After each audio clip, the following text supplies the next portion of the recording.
somehow you popped up in my feed when I was still on Instagram. I've been off Instagram for a year now, and it's awesome, but I miss you. I mean, being away from Instagram feels great, but I miss seeing your videos because they always make me feel good and it's inspired. And when I heard you play and saw you play, it's like I've never heard this instrument played like that before.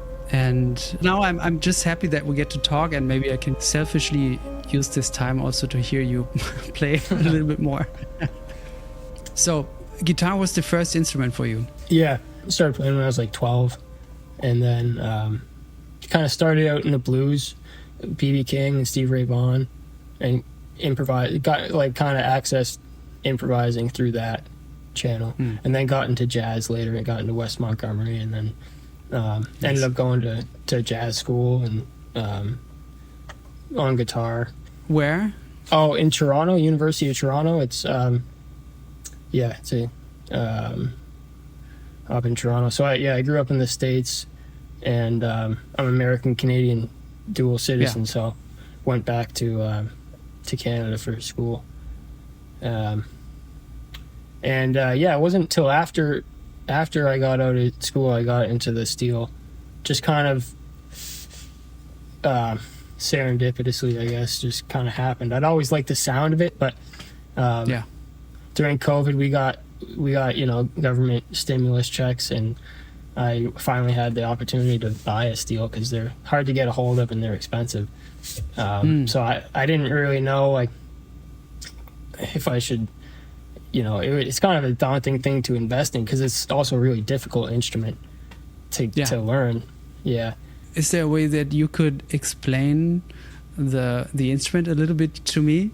Yes. I think I know a little bit about it, but it's like, I think it would be amazing if you could just, I don't know how easy that is, but for you to show how you think about the instrument and how you would explain. The instrument kind of evolved out of lap steel guitar and Hawaiian steel. And I'm no historian on the subject, but it kind of ended up with pedals on it when people started to want to change the pitches of individual strings, so as to be able to get other types of chords with your hand just staying still. So that came about in the 40s, I think. Those changes started going on the pedals, and then it became popular in the 50s, 60s in country music. But I didn't start on lap steel or really any other type of slide. I didn't play slide guitar. So to answer your question, how I've thought about steel has only ever really been through this instrument and this tuning in particular, because there's several different types of tunings for pedal steel guitar. It's called E9. And it doesn't make much sense on its own, but I can play the open strings. Yeah.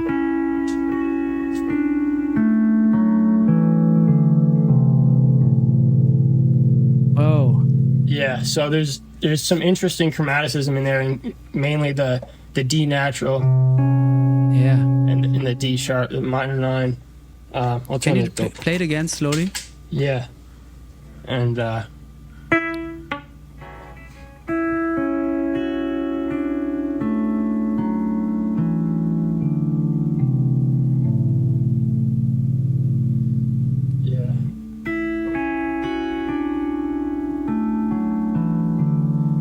up until that point. Where do you start? It's like 9, 7, 3, 1, 5, 3, 2, 1. You can think of it like that, like a major scale, like the notes. So starting on E natural. And then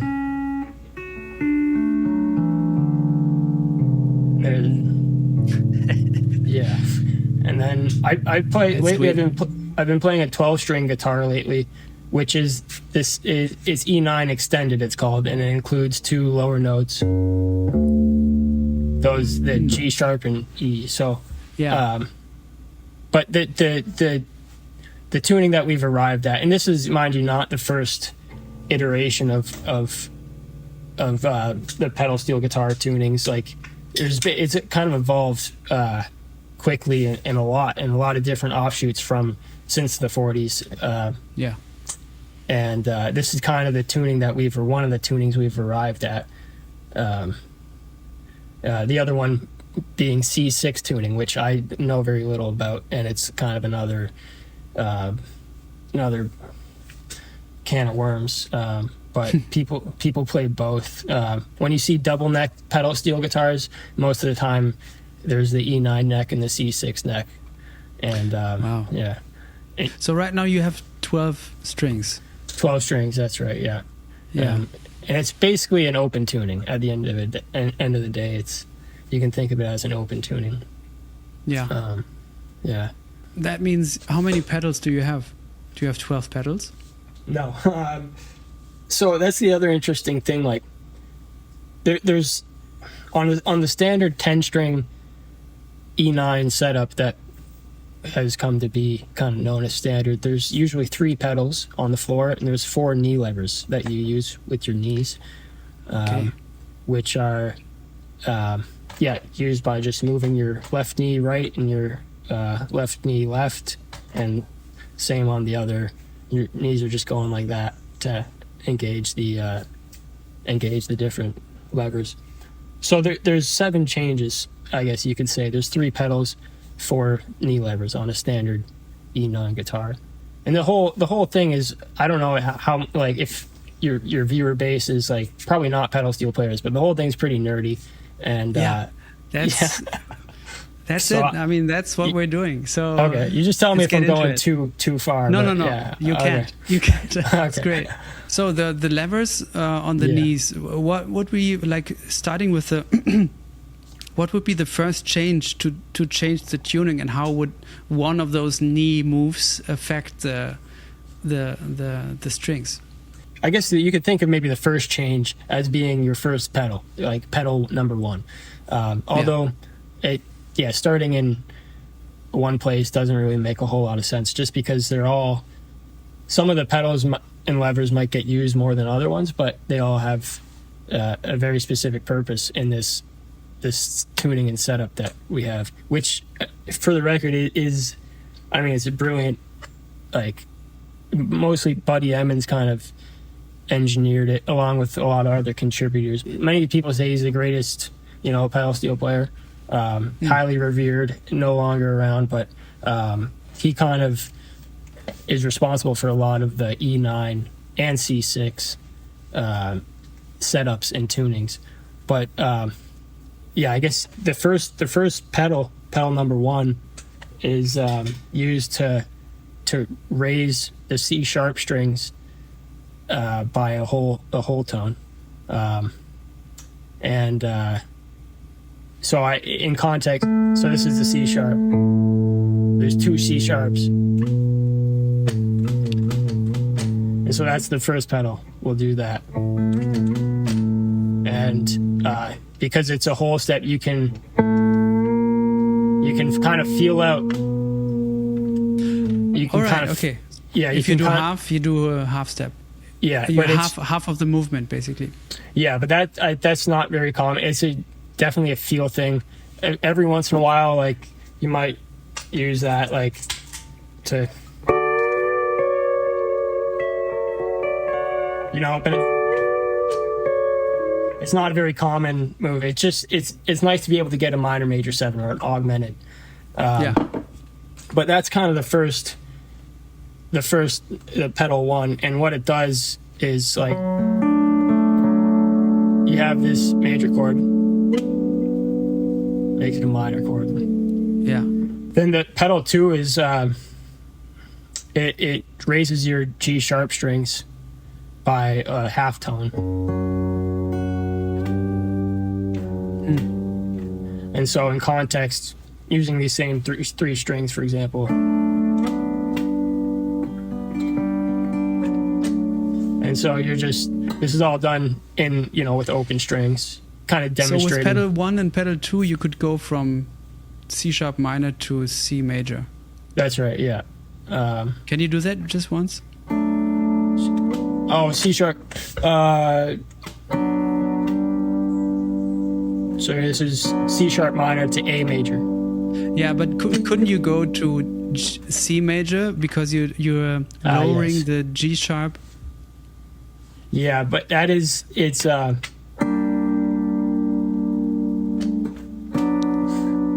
C major. That's C. Sorry, wait.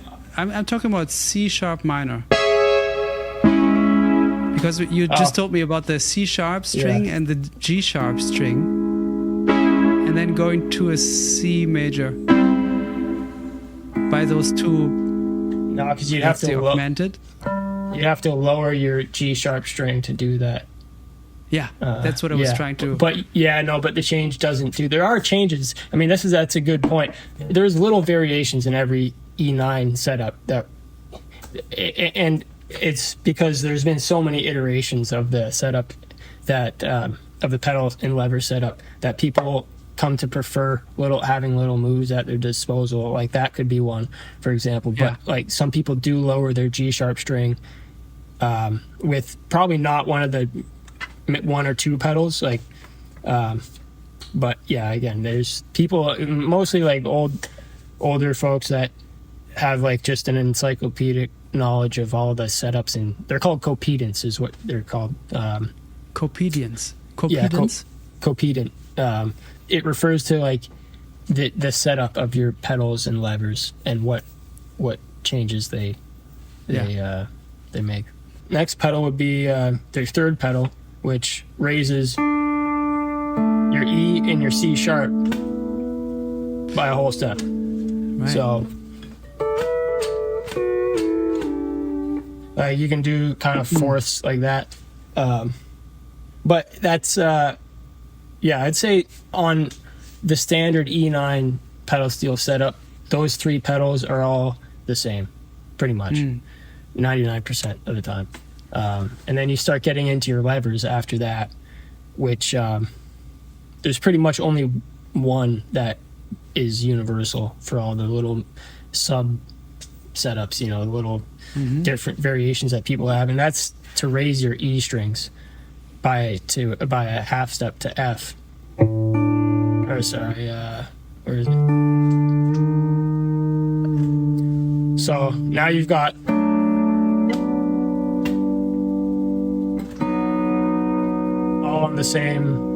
all with the open chords, right? Right. I should mention also that we have to sweeten the tuning. It's not a tempered tuning, right? Which causes a kind of a headache. And I'm still learning how to tune this guitar. And we have tuners with sweetened tunings programmed into them so that you can just tune according to that. But in order to get that third to sound good, you have to compensate in different places. Actually, it sounds pretty good today, which is not usual for this guitar. But now you've got 4 potential shapes just with your left knee and your left foot pressing the pedals. That's kind of a good demonstration about like kind of the core like moves you can. It demonstrates why pedals came to be on steel guitars. Because you'd have to be bending your slide. Ooh. I'm not even very good at that, but that is effectively doing the same thing as the pedals by lowering or raising all right, the pitches of the strings. Yeah. Greetings. My name is Sam Amadon, and you are experiencing the Pablo Held Investigates podcast. And I am experiencing the Pablo Held Investigates podcast as I do every week. It's such a beautiful thing to be able to go so deep with Pablo and the musicians he talks to.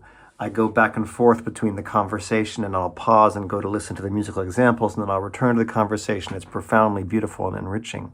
And if you connect with this podcast as much as I do, I highly recommend that you support Pablo on Patreon, because it keeps the podcast going and it provides a whole backdrop to a whole other dimension of the investigation. There's 2 tiers. There's a general listening podcast supporting tier, which has background materials and other stuff around reflections on Pablo's listening. And then there is a more of a practicing instrument lesson type tier, which is even deeper and more specific. I hope you support it and check it out, because these are the kinds of things that keep the world turning at this time in our universe. See you out there in the investigation zone with Pablo.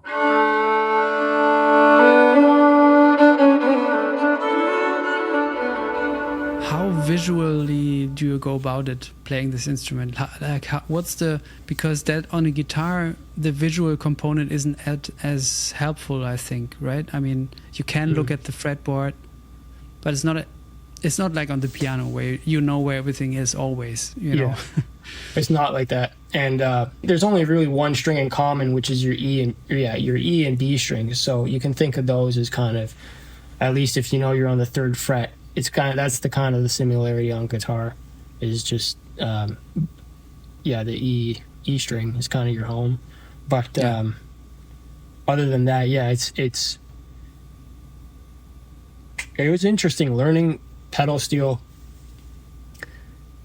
It's not a visual thing, or it is, I guess, but you can be looking at the same thing and playing a different chord, and it just takes up a different part of your, it just ends up like learning a new language or something. Like, it's, instead of learning an equivalent meaning of something, you're learning you're just learning a new piece of information, and it's not necessarily an equivalent. How do you learn the neck? What do you do to be more fluent there? That's kind of the idea with doing the single line, the pentatonic language, figuring that out. Slowly kind of compiling a map of the neck through that. Through single. Can you do it a little bit? Yeah. So, I don't know. If I'm on the E string,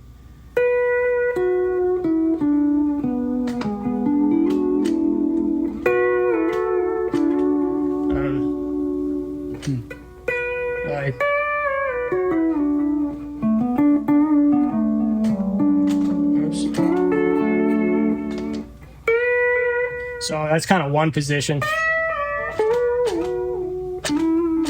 And kind of thinking of more like one exercise is kind of like taking this pentatonic and kind of learning it.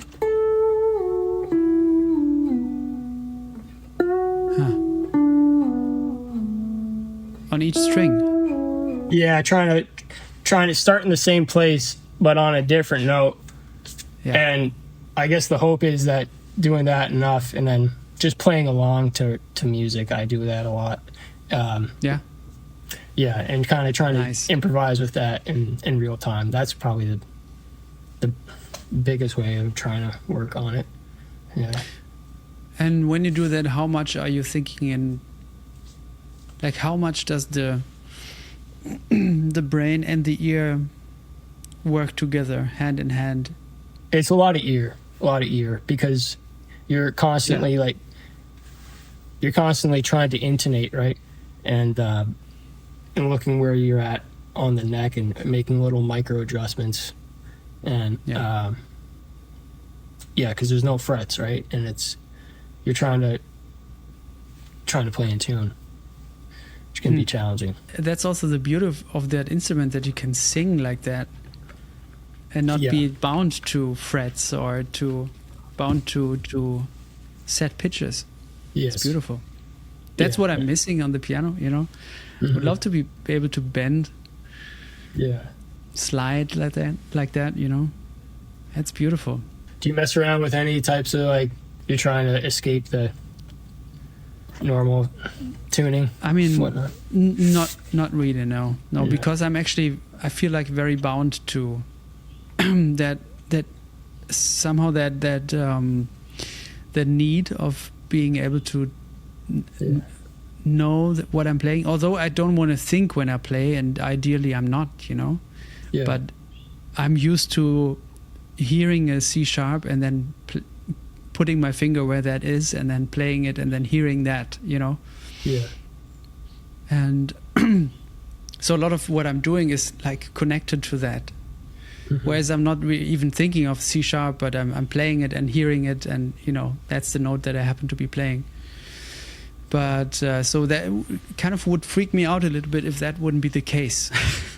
Yeah. Or if I would hit a C sharp and that's a different note comes out, or I would find the C sharp in different spots where I'm not accustomed to on the instrument. So yeah, that's why I'm curious, like how that is for you.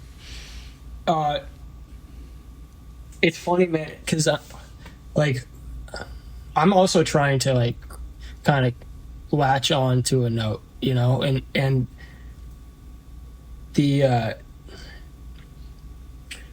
whatever I play needs to be spot on, right? In intonation, and not having frets is like, that's an obstacle to overcome, to be able to get to the place. For me, I'm feeling like I need to like get to the place where it could be almost like a fretted instrument, like that precise with it. Yeah. And the vibrato can be like, it can be a crutch in kind of obscuring where the tone, like where the note is. But I'm trying to like break free of the fretlessness, almost, you could say, to try and get myself back into fretted territory. I think about that sometimes, yeah. But that's the inner fret, because you're not seeing it. I mean, there are some things for orientation on the board, right? There's the lines that basically denote the frets. Yeah. A lot of it has to do with vibrato, and this is something I've been thinking about, like kind of like how an organ,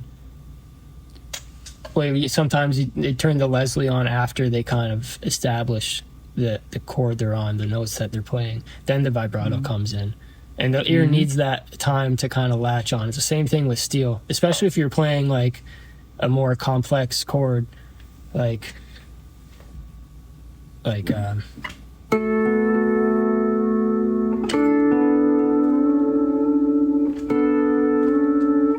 vibrato only comes in later.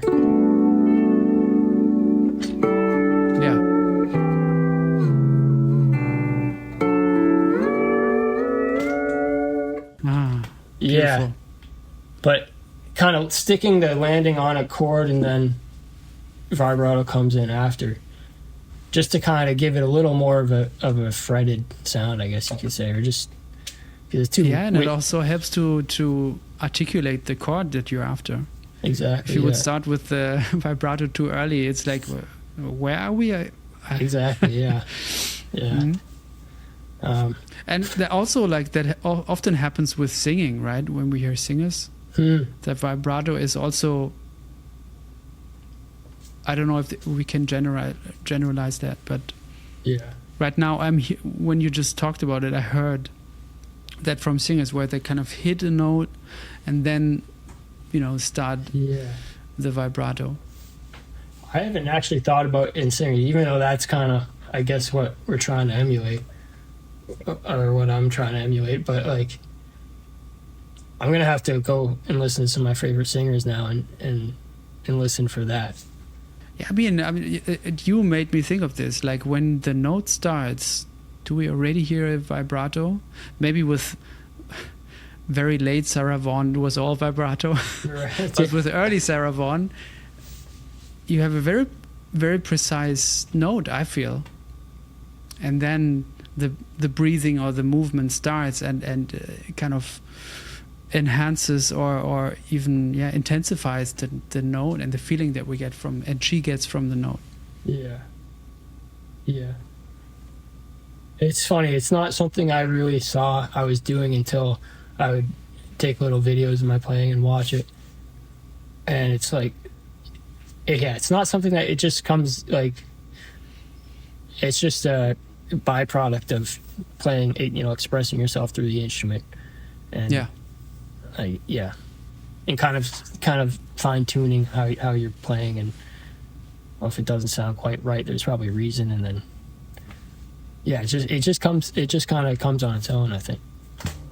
I'm trying to get a sense of time, like, because I mean I love these videos of yours, but I'm curious, like, where in your development did you start doing these videos and start, because I think a long time ago I went back on your Instagram page and kind of tried to find the earliest videos. Yeah. And then before that it was kind of guitar only, I think. Yeah. And then at some point but I forgot when that is and where you are in that development, just time wise now. Like how long is this ago? I started playing like probably 5 years ago. Wow. And yeah, I kind of dove right into it. Yeah, like I said, I got a pedal steel with a stimulus check, and it was great. And then it was really hard, and I couldn't really. It was hard to play and very discouraging, and I kind of let it sit for a few months. But then I had like some problems in my left hand, some nerve problems, and I couldn't really fret a guitar. I was like overplaying, and it just became painful to play guitar. Wow. And I was able to hold the slide ergonomically. So it was kind of, for a while, it was my only musical outlet, and ended up just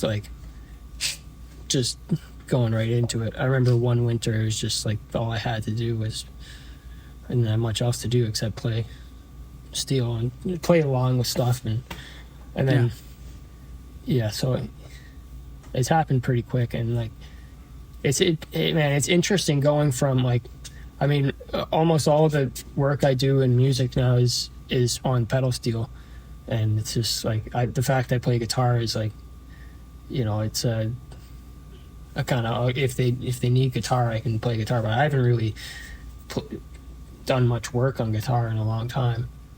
Interesting. Yeah. Wow.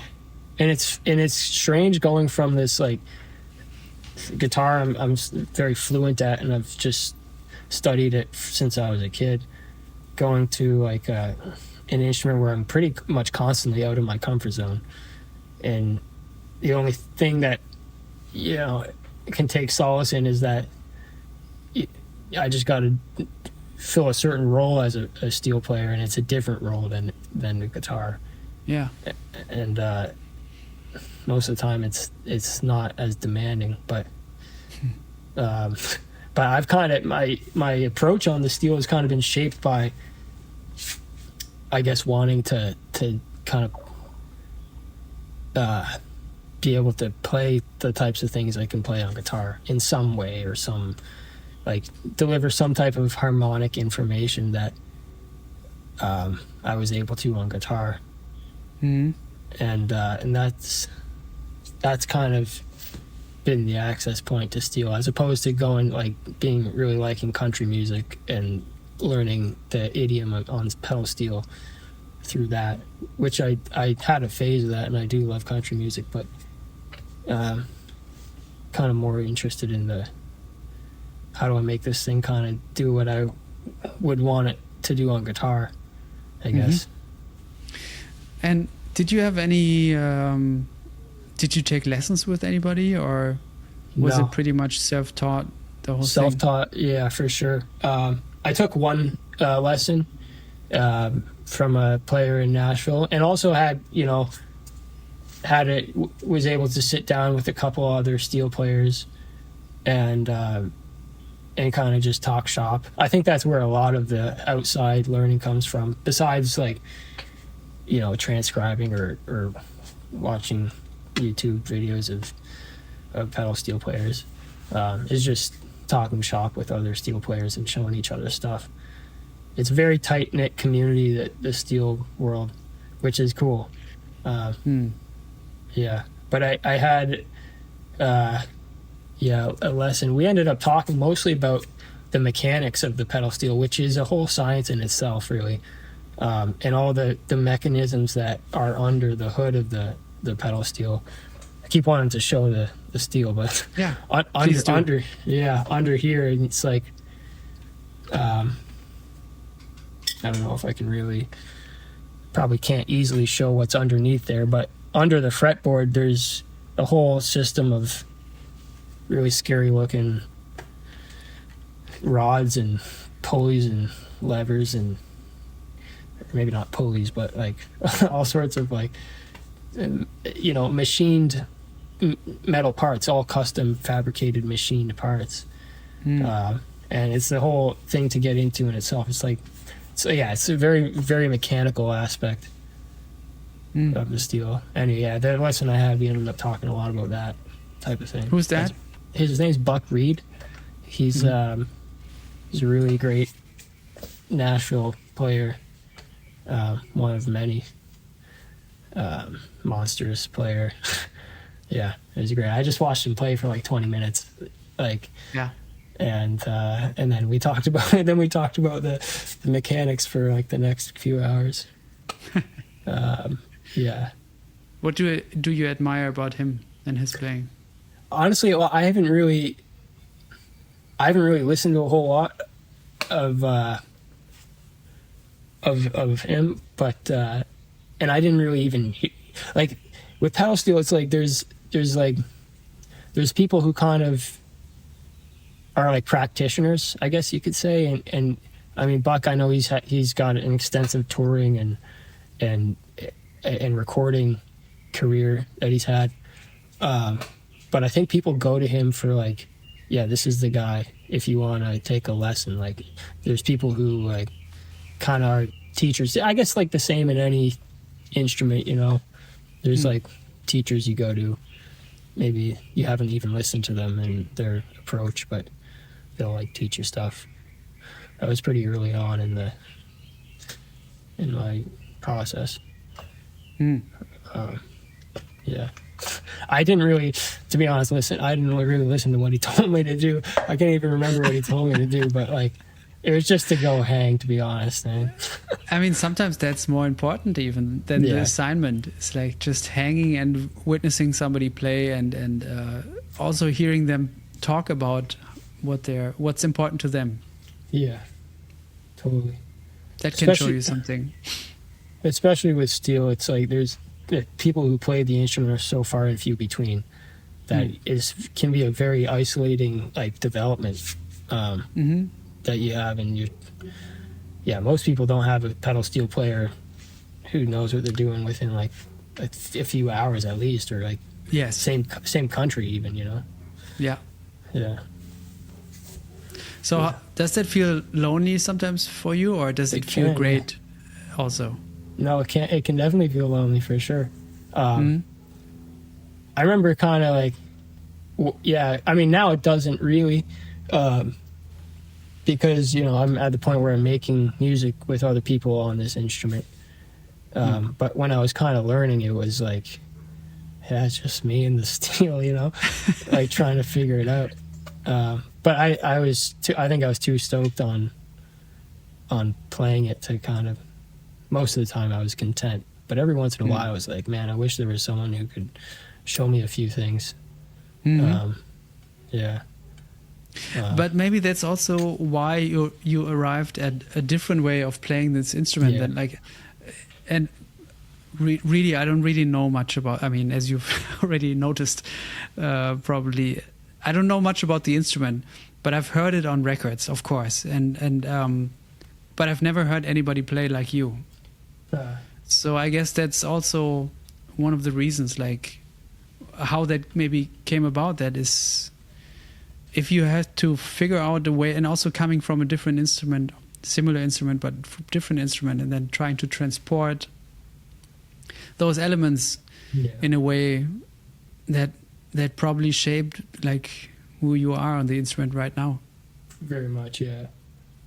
And harmony too, like I think that I don't know if there's a lot of people who've like get to pedal steel and really have checked out harmony to a certain degree, and like that's all they want to do on pedal steel is just play chords, because that's all I want to do, And so I think there's like, I think a lot of people are drawn to steel because you get to do some pretty sweet like country pick and stuff, which I kind of wish I could do. I mean, that's a whole skill in itself.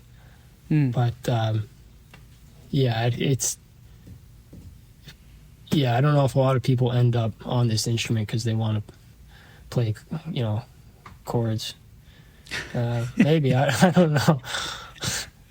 And do you? I mean, if you play the instrument, that's sometimes a little bit how it sounds to me.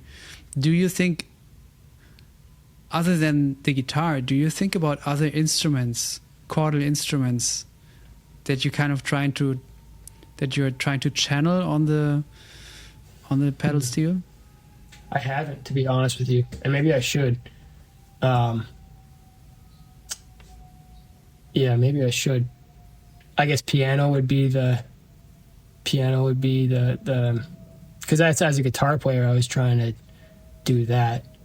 Mm-hmm. But for some reason, piano chords don't sound like this is like this on a piano. All it is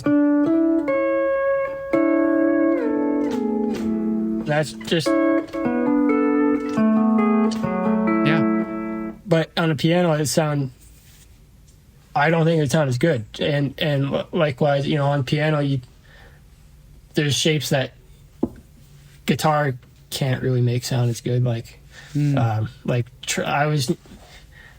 remember checking out a lot of triads over tritones, and there's no way to do that on this instrument, really. Maybe kind of. I'm developing a way. Try. Yeah. Try it. Yeah. It's kind of. Yeah.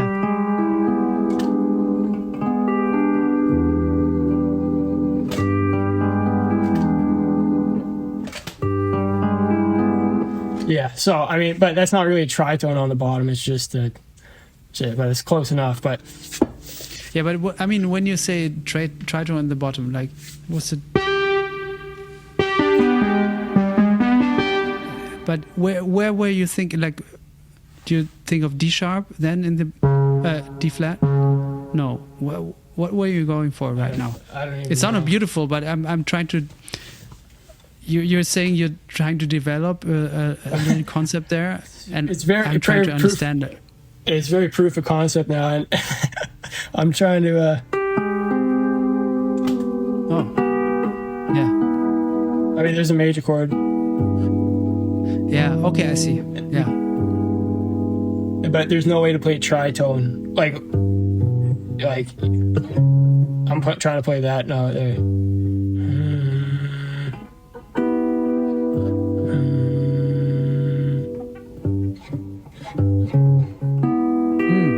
I don't know. Yeah, it's really clunky. I guess case in point, it's impossible to try Sounds and replicate. beautiful though. I'm getting it. Your mind goes okay, I'm playing this triad above, and now you're hearing this note, and then you're like, okay, but where do I find this note? On which string, and how can I get there? Yeah, there's a lot of that. And then you end up just kind of giving up and playing what you can play, which is just, and you wait, you let someone else, in a musical context, you're fine, if you do need to play that for any reason, which I haven't found a use to do it on pedal steel yet, but if you do need to do that, someone you're conveying the information you want to convey. But yeah, I guess the point I was making is that there's when you're asking about trying to replicate other chordal instruments, I guess not really. I guess it's just guitar. I haven't thought about other ones, but I don't know. Harp is pretty cool. Yes. Yeah. And in kind of the washy textures you can get on piano, I guess that's more harp. Yeah. It's really nice to be able to sustain stuff that you can't really do on guitar. I've found trying to adapt things to this instrument, you end up kind of it does its own thing on steel. You can kind of get close, but then it's its own thing, kind of. I was just asking this because to me that's what it sounds like. It sounds like a pedal steel, yes. But since I'm hearing things that I haven't heard before, I'm kind of sometimes hearing orchestra or organ. That's the feelings that I'm getting, Yeah. I was wondering, could we play Etude 1 together? Etude, oh, the stuff I sent you? I honestly, I don't know if I forget one of those for sure. It's so beautiful, man. I love these pieces. I did this. Oh, God. No way. Oh, yeah, that's the one. Yeah. That's the one I do forget for sure. Oh, wow. Okay, so I'll send you this. That's awesome. Oh, that's sweet. Man, I love this piece, and it's been on repeat in my mind, and at home here I'm playing it, and I played along to your recording, and I wanted to ask you all these things about it, but if you can't remember it... I honestly can't, but I know there's a few things like in there, like modulations that I've forgotten what they are, and modulating is something I kind of I want to check out more. It's just such a mystery to me sometimes, man. But if you want to play some stuff from there that you want to show us, let me try to play it for you. Okay. The thing is, I played it on piano the whole time, but right now my family and my neighbors are asleep, so I can't play that. So on this little synth that I'm playing, I'm sometimes missing a few notes, so I might have to transpose an octave, and that might ruin the flow. Yeah. But so let's see how far. I think that's good here. Let me try, okay? All right, yeah.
transpose. Sorry.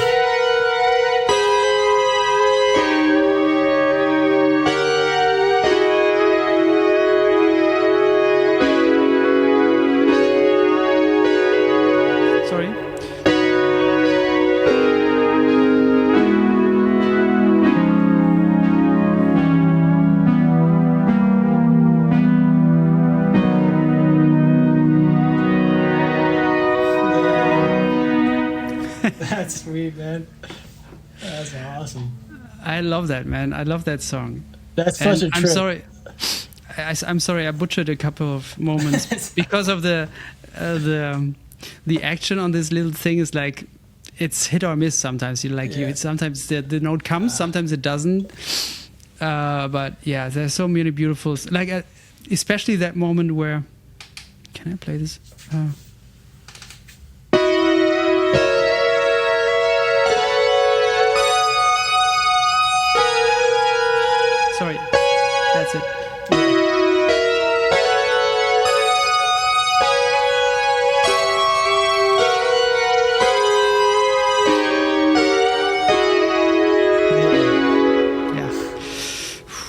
Man, that's such a trip to hear that. Yeah, well, if no one's played that, you're the only person besides me who's played that, man. That's flattering. Yeah. Thanks so much. Thanks for sharing it with me. You know, it was a blast because I was like, I asked you, I'm not on Instagram anymore. Can I have some music? And then you sent me these 2 etudes, and I was just listening to them on repeat. And then I thought, yeah, I should transcribe and see what it is. You know, because sometimes I heard things that I maybe knew before, but since this instrument sounds so differently, like there's things that I also play on the piano, but they sound so different when you play them. Yeah, I can tell you for sure there's only 3 notes happening at any given time in that piece. I know it sounds like more. Yeah. Yes. Yes. And that's kind of what I was saying before, like some things on, especially those cluster types of shapes, like the... Yeah, but then something is still ringing. Yeah, some reverb. I mean, I tried to write down what I heard, you know? Yeah. And I would say on my sheet, it's 80% 3-note voicings. Yeah. And then there's sometimes, like there's this one thing before this beautiful thing happens. This. Oh, I'm sorry, that's too high. But that's got to be 4 notes. That's 4. Yeah. There's some like they bleed into each other a little bit. Yeah. There's some sustain. Yeah. That's exactly. And the upbeat to that, at first I heard this as 1 note, but then I heard more closely, and then I actually heard like the pentatonic. Then I heard like.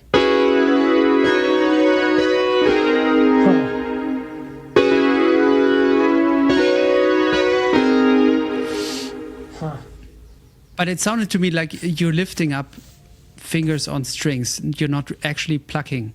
So maybe you're hitting that. But what kind of comes up is more notes than that. Is there also a thing where you'd hit 1 note and the others are ringing along without you playing them, like on the guitar, where you hit 1 note but you actually hear the whole body? Yeah. Yeah, like...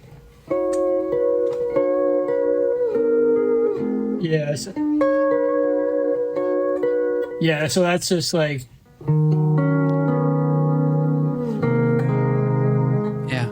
Yeah, so that's...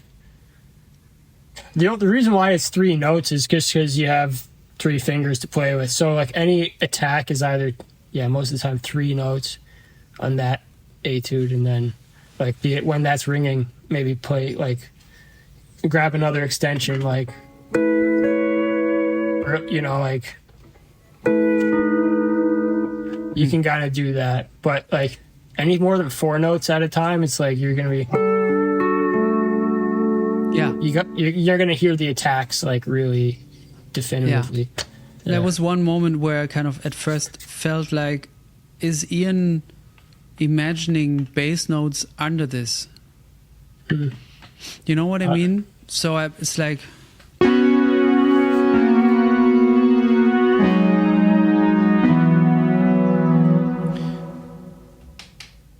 Are you hearing like...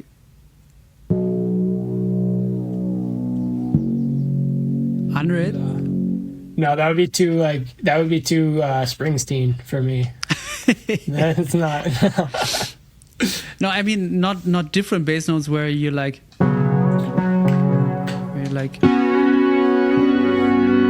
That's not what I mean. Like, what I mean is like, do you hear this in B major? Yeah, that's 4. That's a 4 chord there. Yeah. 4? So like an E. Yeah, this is so no. It's in B. It's in B, right? Yeah. Yeah. Yeah. Because there's things in the second. So where we go from. Sorry. Now.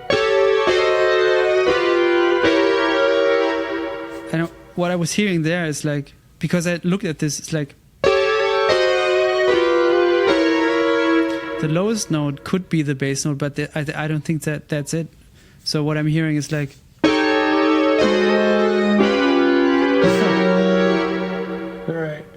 If I remember this, I could tell you, but yeah, no, it's that, yeah. I don't hear like the root motion like that. Yeah, but I mean, hard to say. Like, yeah, I guess that's what it insinuates. That's what I mean. Like it kind of, to me, it sounds like a chain of dominance. Yeah. But since it's such an open sound, generally, these 3 notes, for the majority of it, 3 notes, I was thinking, like, could you also think of bass notes under that? Or do you go for that open sound that, because I love the vagueness of that it could be different centers underneath. And every time I try to lock it down like that, then I've just, even now when I just played it for you, it was like, yeah, that kind of makes sense, but that's not what we're hearing. You know, we're hearing that openness.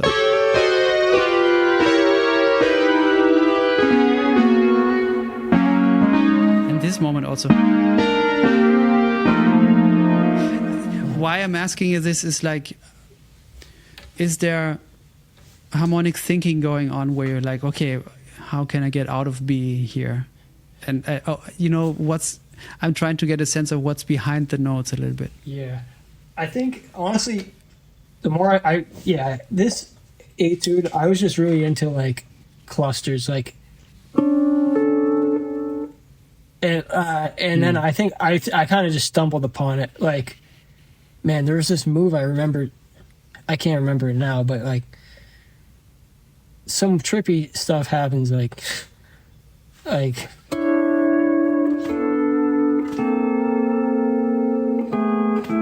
I don't know. There's cool ways with those clusters. Yeah. I think you mean. Yeah.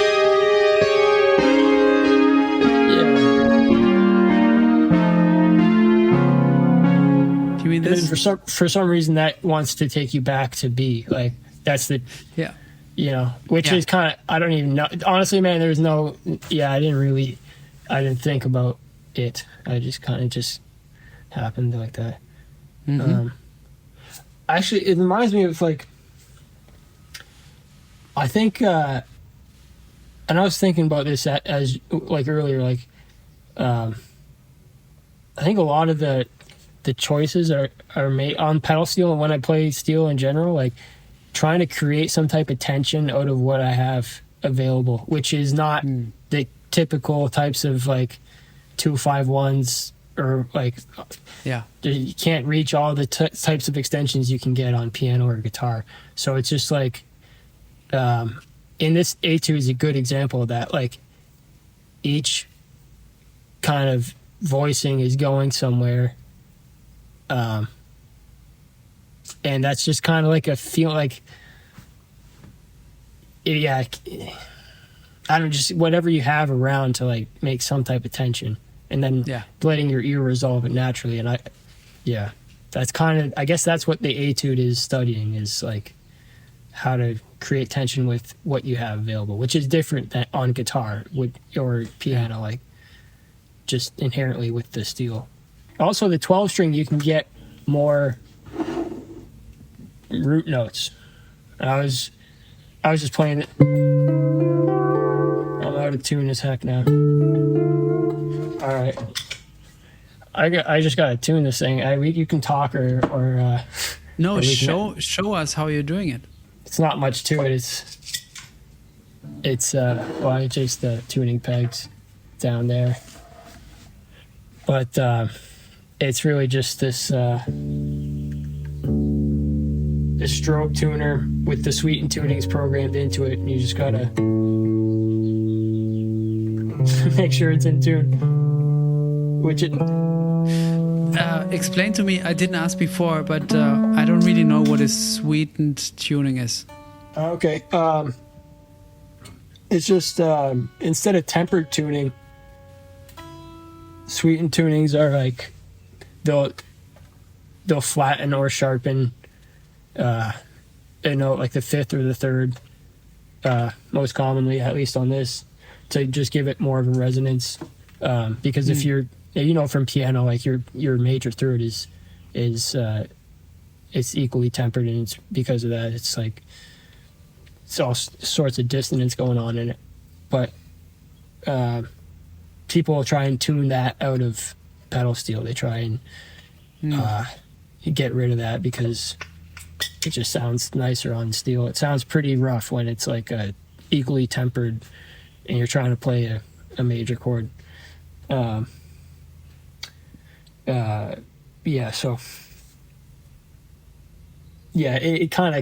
kind of rears its head in other places though when you try and compensate for it in one place.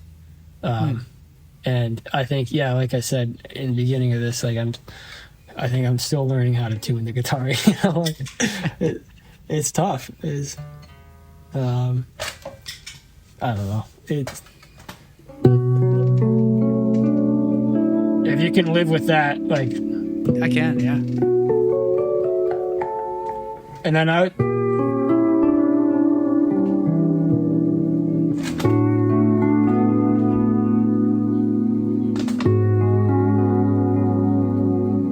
so I'm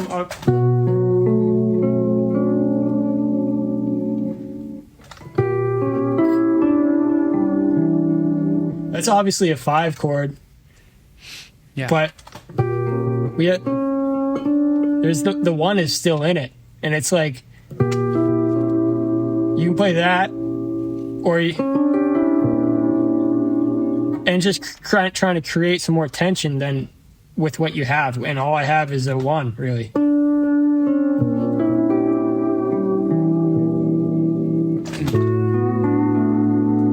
And then resolving it like that. And I was just playing with that and realized that why would I ever play a 1, like a minor 9th apart, when in the bass you have the 3rd of the 5 chord, and then you're playing a 1, and it's a minor 9th. I would never do that on another instrument. I mean, you can, that bass note's a little out of tune, but like, it's an interesting, trying to make tension when out of nothing really. Playing like, so you're not supposed to play the 1 on the 5 chord, especially like a minor 9th apart from if you have the 3rd in the bass. It sounded beautiful though. Yeah, and it's clusters.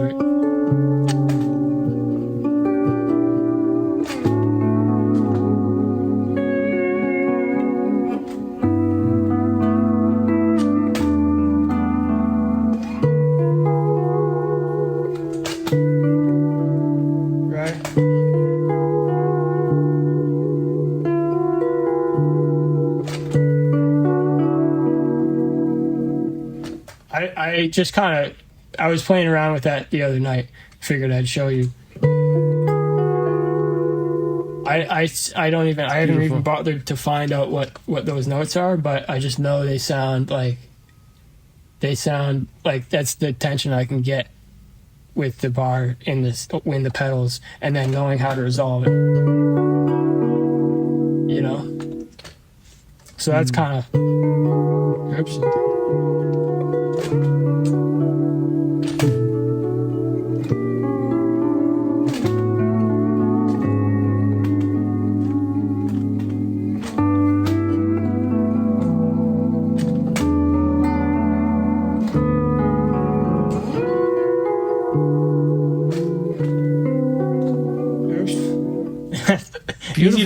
It's easy to mess up. Please, on this thing. Can you play more? Can you just keep on playing? It's beautiful. Yeah, sure.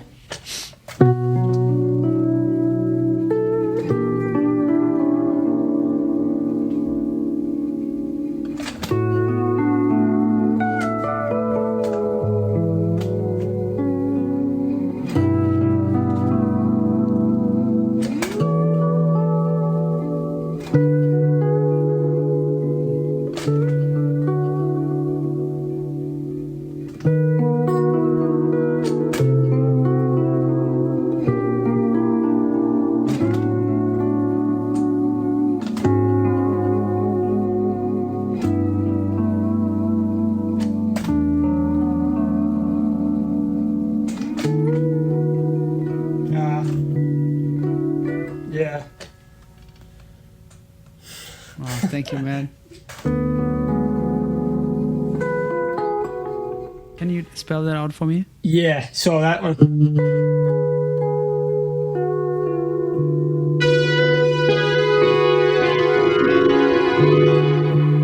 With the, I guess that's it with the B in the bass. Yeah, but it's a D. Is that a D? I think so. My bad. I'm still learning the fretboard here. Yeah, sure.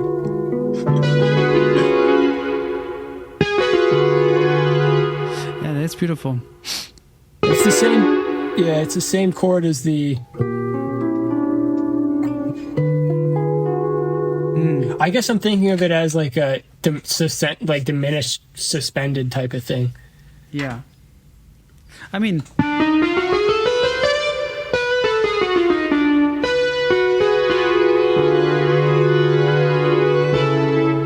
And then resolve. I guess that's C sharp. I also tune down the guitar sometimes.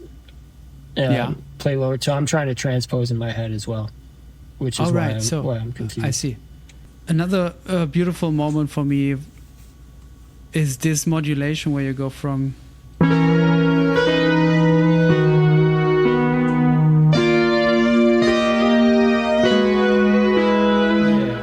Yeah. I was trying I remember actually when I was writing that Etude, I couldn't figure out where to go. I think that's it.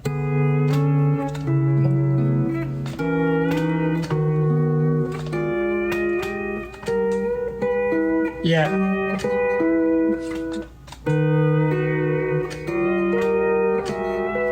Yeah, it's just like there's this Toronto composer, Andrew Downing, who is I know him. He's he used to be a professor of mine, I guess, in school, and he's like. Sometimes I kind of channel that. He writes like just beautiful counterpoint stuff. Actually, he has this record called Otterville, which is like one of my favorite records. It's got some steel playing on it too, some lap steel playing. Otterville, like otter, the animal, ville. I can send it to you. Yeah. I think everyone should check it out. It's amazing.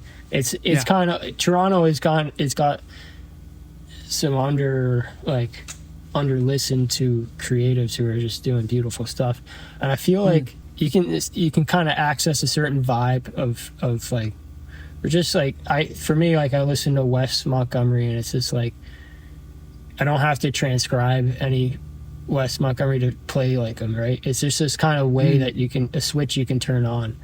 You can channel it. You can channel, without having, just because it's, I don't know, because it's more of like how they're playing or how they're writing versus what they're writing. But,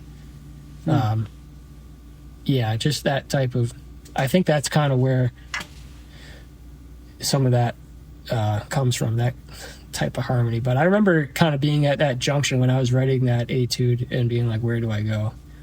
And I like I said, I might try and release some of these Etudes. There's a bunch of them at some point. So slowly. Yeah, how are you emotionally in that? Is there a trajectory for you? Like you're gearing up for making a debut album with the pedal steel at some point, or? I suppose, yeah.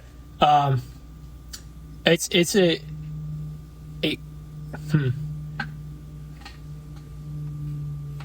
Yeah, I mean, I've got these pieces of music that I've written on the steel and around the steel.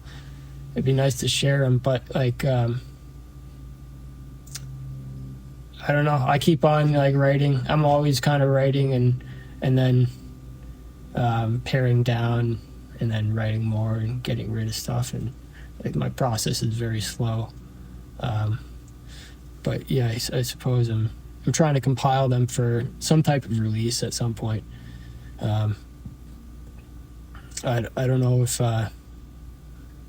if it'll be kind of I don't really want to just do arrangements of covers on pedal steel. So you're thinking original music? Yeah. Maybe throw in a cover or two for the masses to appreciate. But I don't know. I kind of seesaw on it. What does that mean? I kind of just go like back and forth about. I mean, we've all got music that we've not released somewhere, and I mean, yeah, it just got to release it. I don't know. Just kind of got to share it with people. I think a lot of people would be very happy to get an album from you. Yeah, I want to. I want to share what I've been working on, and just one day I'll just, without warning, just decide to, you know, yeah. But yeah, it's you know what's hard is like working on the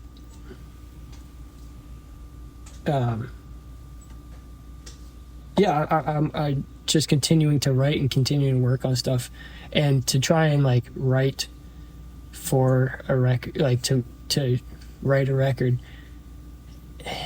I know that's kind of what musicians do, but I don't know.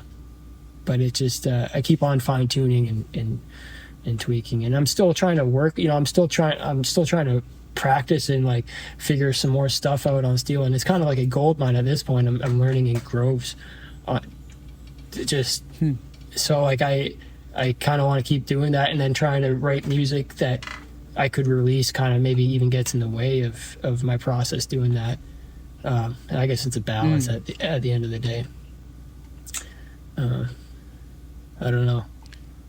Yeah, I mean, you're doing something that a lot of people are in a way struggling with, where they're like, you seem to be just enjoying the process so much that you don't even think about the outcome or the, I don't know, goal or direction. Yeah. Just trying to figure out this instrument and enjoying that. And that's, I mean, I guess we can all learn from that.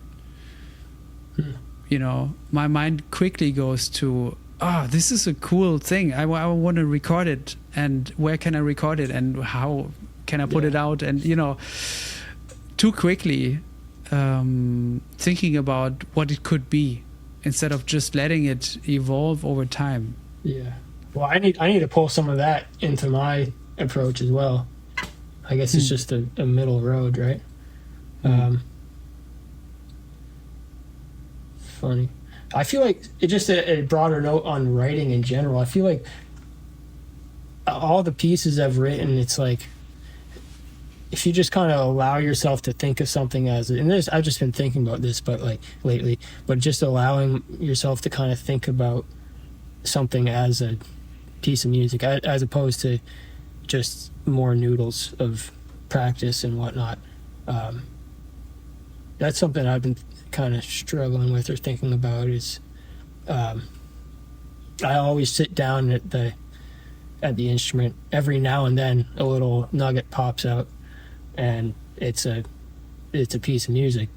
But I noticed that the mindset that I have when that happens is like just kind of relaxing and being like kind of observing, this is what's happening. It's I don't know, kind of just letting go of my incessant need to like practice. I feel like if someone was to hear me practice, it would just be neurotic, like just continuing to like just playing the same, like tweaking the same stuff over and over. Yeah. I'm curious, like how different that sort of documentation of your work is for you, because it seems like you're not in a rush to put out an album. You don't also, from my remembrance of seeing your posts on Instagram, you also weren't in a rush to put out tons of videos each day. Yeah. But when something came out, it was like a thing. It was like it could have been something on a record, even if it's like super short. Some of them were longer. And but to me they sounded like that, what I would love to hear on a record also. And so I was wondering, like, and that seems to be, you don't have a Bandcamp, you don't have something out on your name. That's your channel into the world, a little bit of sharing what you're about these days. Yeah. So I'm wondering what your headspace is with that, and what makes you say, okay, let me do a video of this and release this, and how exciting that feels for you. I'm just trying to get a sense of what this is like for you. Yeah, it's the Instagram thing. Like, it's always been important that I don't let social media kind of interfere with my relationship to the instrument, or to like what I'm working on. Like if I put up a video, it's because I've decided, all right, this is something I'm working on, or like it's like I try not to let it get in the way of what I'm like, my actual musicality. It's just a kind of a part of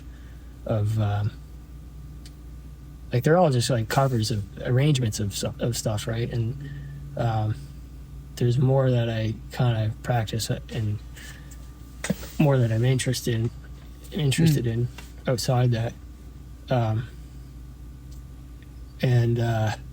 I don't know, it just seems to get in the way. If I try and document it, it just seems, and put it on Instagram, there's too much like expectation or pressure that it just gets in the way of what I want to focus on. Right. Yeah. So it's that's something that but every now and then, like, I do want to let people know what I'm working on, and share these things that I think are beautiful with everyone else, just because I know people like it and enjoy it. But trying to like doing too much of that, I don't know. It's like, got a sacred little space going on my steel. Just kind of want to stay in that. So that's kind of the thinking with like a record would be kind of the stuff that I'm working on outside of whatever I put on the internet. More original music and so I guess that's the confliction of like, like recording covers and making a record of arrangements of tunes. I don't know. I think if I could just be like Bill Frisell and record a record every year for like 40 years, and just like I guess I could do that. What's your life like when you're not practicing at home? Are you playing gigs with the instrument? Are you out touring?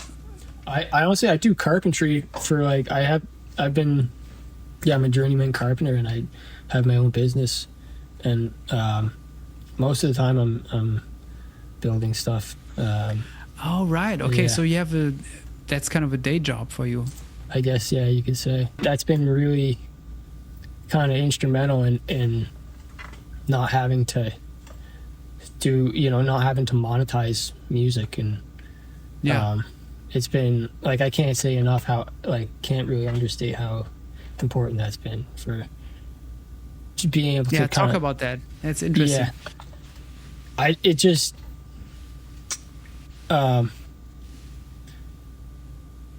can just keep like going deeper into pedal steel and whatever I'm checking out, and not have to worry about the financial implications of it. And there's so many like balances that, because I've been doing the carpentry for like 6 years now, and I've been running my own business for like 3.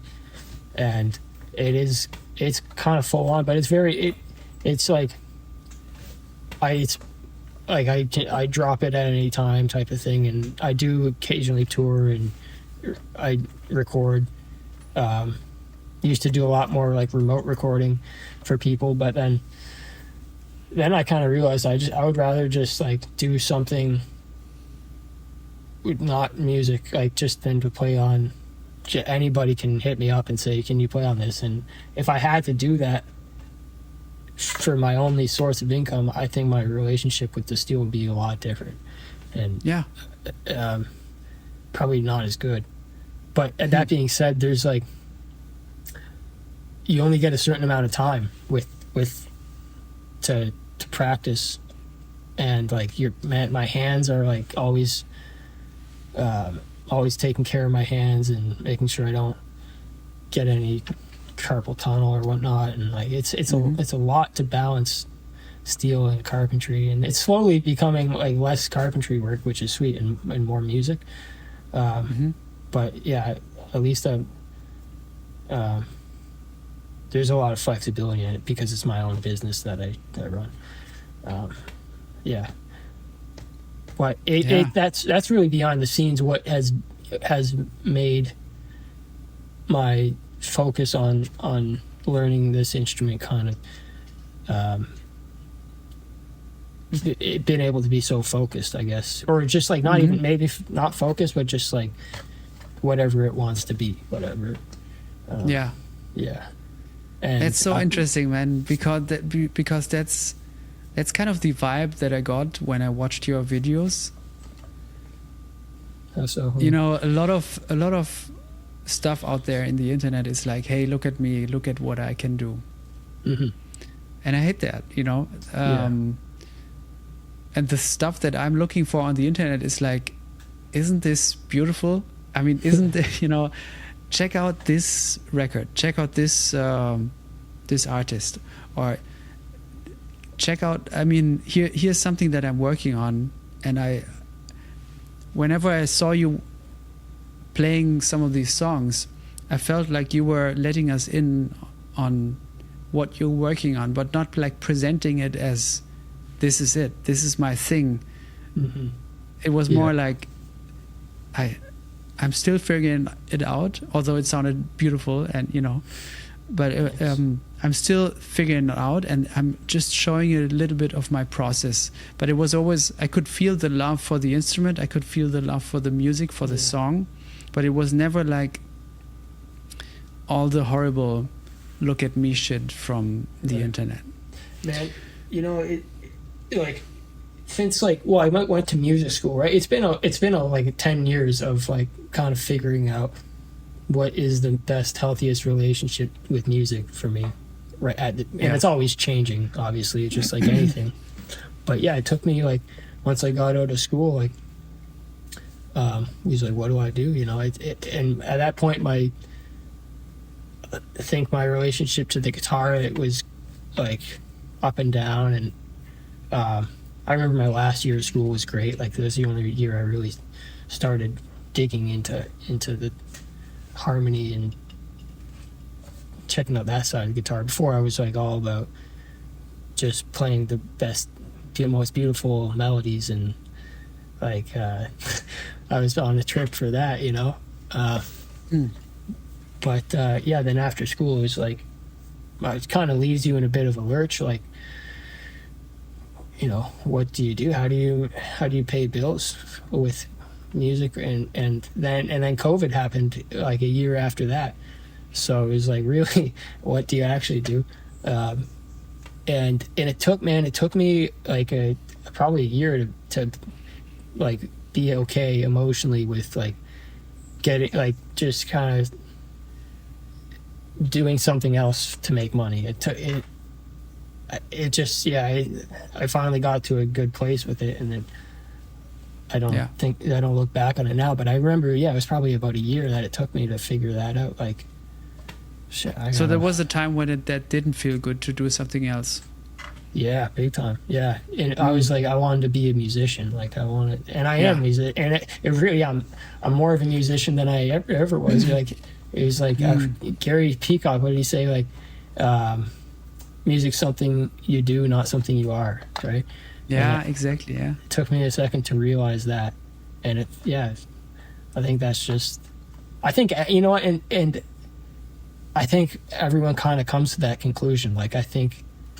Or either that, or you just drop it altogether. You get disenchanted and you drop it altogether. But I think of the musicians that I know that do it for full time for their money, and friends of mine, and they're all at a content place with it, and everyone kind of figures it out in their way. And that's also why I was asking again and again a little bit about that album. You know what I mean? Mm-hmm. Because I kind of sensed that like there's something else is going on also, like and so hearing this from you, it kind of makes sense, and it's so cool to see that you're in a good place with that, you know, because so many people do something else and they don't feel good about it, you know, because they actually do want to do something or just do music or also I remember you talked about COVID, and I was like, up until COVID, I think I identified too much with being a musician. And once somebody or something like COVID takes that away from you, you're like, yeah, I'm a musician, and I'm a serious musician. And then it's like COVID, and then you're like, what am I? Who am I? Yeah. What? Yeah. So I'm not doing that. So that means I'm nothing. You know. Yeah. So we kind of have to feel comfortable with ourselves, even if we don't play or if we don't have any gigs, or you know. Yeah. So that's not easy if we identify with. We're only it if we're doing it, you know. Yeah. Yeah. And doing it also can have so many, and that's something that I had to learn. Doing it can also have so many forms. A thing that helped me with COVID and that time, and I'm certainly, I was in a very privileged situation, so I can't really, it feels even weird to say it out loud, you know, so, but of course, COVID was a weird, horrible time for everybody, but to very varying degrees. Yeah. But at first I saw just dealing with that, with that who am I thing stuff, you know, when COVID hit, I saw very early on, I saw an interview of Schofield, and he was like, yeah, we don't play gigs, but we kind of do what we always do. We kind of study music and listen to music and check it out. And then I was like, sure, yeah, I don't have any gigs. I don't have nothing to prepare really, but I can just study music, keep on studying music. That's what I like to do. Yeah. But that's not who I am. That's something that I do. But who I am is even almost detached from music. Yeah. Yeah. You mentioned playing along to records. Yeah. What are a couple of the records that you've played along with recently? D'Angelo, Brown Sugar. Mm-hmm. I'm on that a lot. Frizzell. One of my biggest steel influences is Greg Lease, and so Bill's got some like some trio records where I can kind of pretend to occupy the steel role, and it's so fun. It's just like it puts all most of the time it's just like a note or two at the same time. Practicing a lot of like pinch harmonics, which is like I was doing some earlier, but those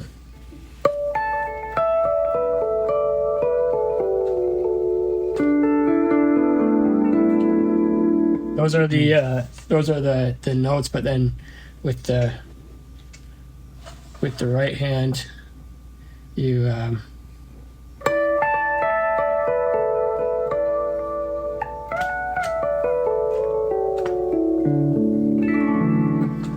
can play with the kind of the fat of your finger and just effectively cut the string in half by putting the meat of your finger on the string and then plucking, just like a guitar harmonic. Those are really, once you get some, you can tell I got some delay on and only just delay right now, but once you get kind of a bit of delay or reverb, it makes this space. And the other thing about that, in a musical situation, it gets up out of the register. That, like, I find when I'm recording for people, if I play anything like below like this note, anything below that, unless there's a lot of space in a recording, it's gonna be buried. So like just interjections in between the melody, like just stuff like that is so fun to play. Like even just like I mean, that's most of what Greg Lease does, is like dyads and then pinch harmonics. Sorry, Greg, if I'm exposing your secrets, but every once in a while I'll throw on like a 80s or 90s country record, just a real like straight up like George Strait or something, and play like just good old like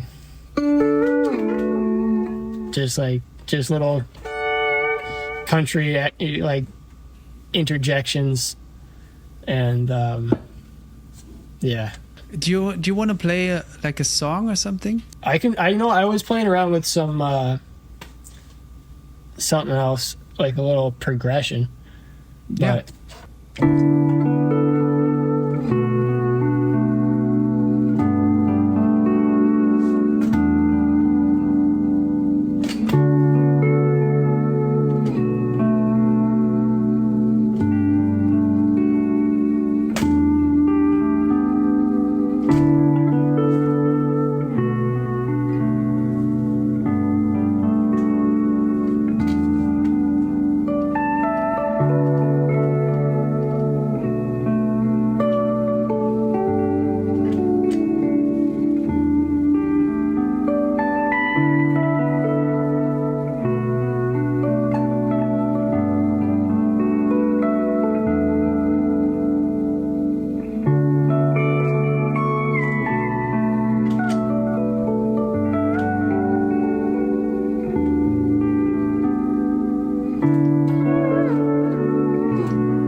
yeah, man, just playing, just beautiful. What happens if you're looking at a standard, if you're learning a standard on the pedal steel? What's your process? I honestly don't really know many standards on pedal steel, but I do. I When I Fall in Love's a good one, and some, man, I don't really even know. Some tunes I know are gonna like sit well on pedal steel, and I guess it's the ones that don't really have a lot of 2-5-1s in them, because there's not really a subtle way to play that on steel in a satisfying solo fashion, right? Like if you're gonna make a solo arrangement, there's some melodies that are beautiful, but the chords maybe are prohibitive in terms of E9 pedal steel. There's a really great pedal steel player who's in New York. His name's Luke Bergman. Shout out to Luke. Yeah. And he deals a lot with the C6 neck and creates beautiful arrangements of standards that are more than an E9 neck could really handle in a pleasing way, I think. he's able to provide the melody, the bass note, and kind of everything in between, and in a way that's like very true to the to the harmony. His recording of Moon Dreams. I don't know that one. From the was it Moon Dreams or no? There's something from Birth of the Cool by Miles Davis. Oh, no way. He played like Publicity. That's it. Yeah. Publicity, yeah. He played that in trio. That's so cool. Killing. Yeah. Yeah. Yeah, he plays E9 and C6, but most of the work I've seen him do is on C6, which is the other neck we were talking about earlier, the other tuning. And you can play like, I don't even know the tuning very well, but my understanding, seeing him play, is that you can play a lot more like extensions, well, or maybe he's just a wizard and like it's actually hard to do that. I don't actually know either one is probable.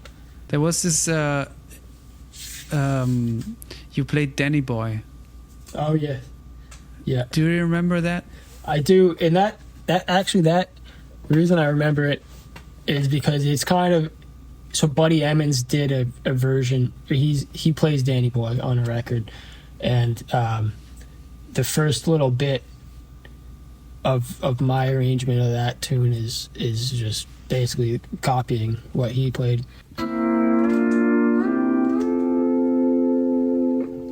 But then kind of exploring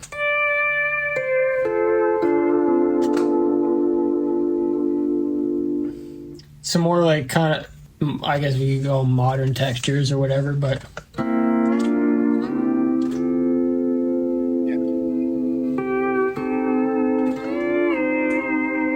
I can't remember it. And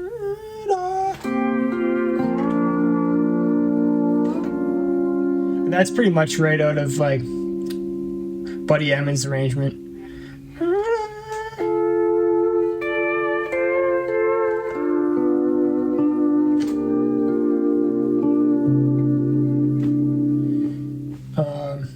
There's a few moves that like are not.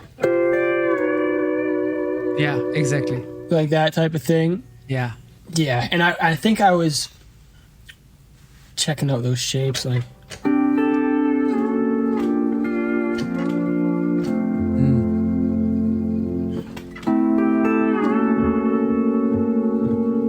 Bar is not long enough to cover all the strings. Okay.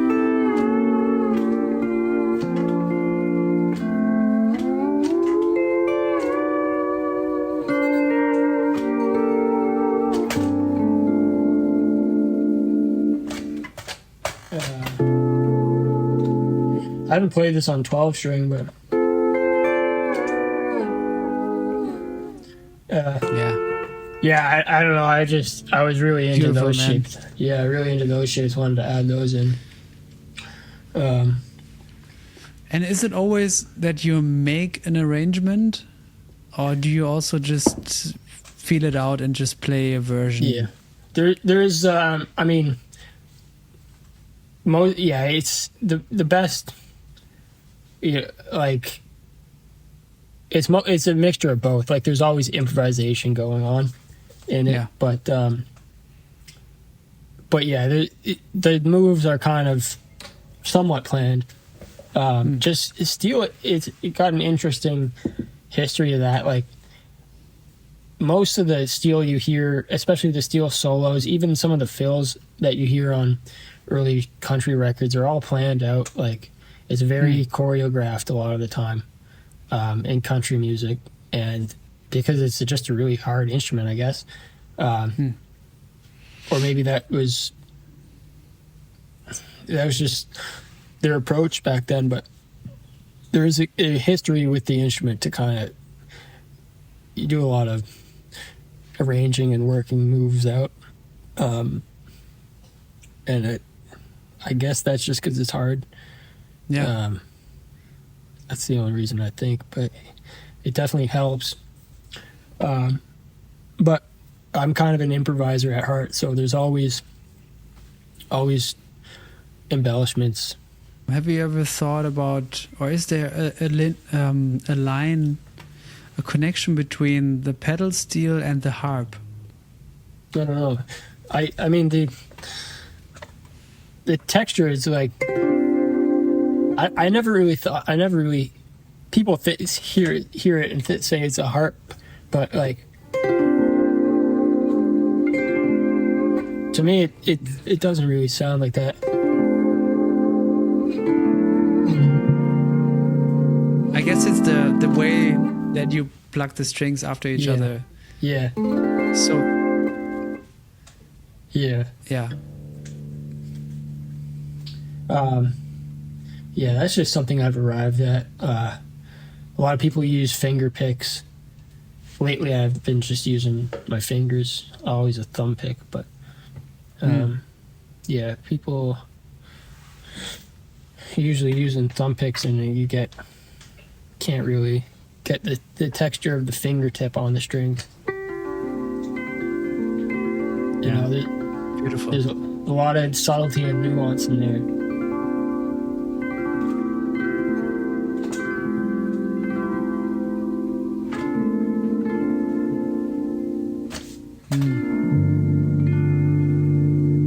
Can we play something together? We can try, yeah.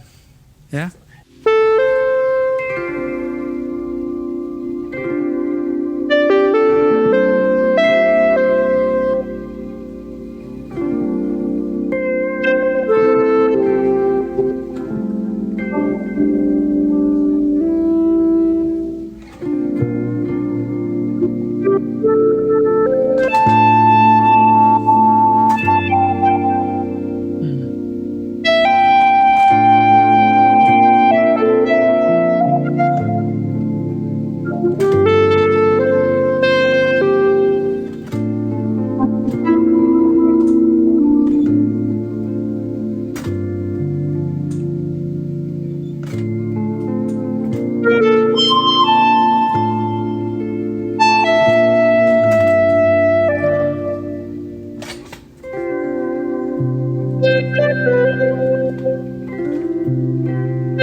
Thanks for listening to Pablo Held Investigates. This podcast is made possible through the support of my Patreon community. The show's producer is Sophia Will. The podcast jingle was composed and performed by me.